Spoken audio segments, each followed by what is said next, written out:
Leur traque aura duré 2 ans. Le 17 novembre 2017, le Belge Joussama Attar est tué par une frappe de la coalition internationale en Syrie.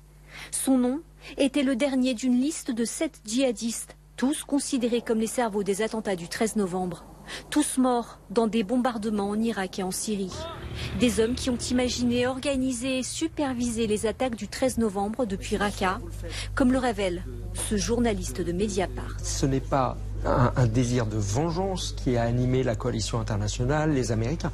Simplement, les Américains et leurs alliés ont cherché à mettre hors d'état de nuire tous ceux qui appartiennent à ce bureau des attentats au sein du service secret djihadiste, parce que ce sont ceux qui projetaient des attentats. Parmi ces hommes notamment, Boubaker El-Hakim, le plus haut gradé français au sein de l'EI, responsable de la planification des attentats en Europe et au Maghreb.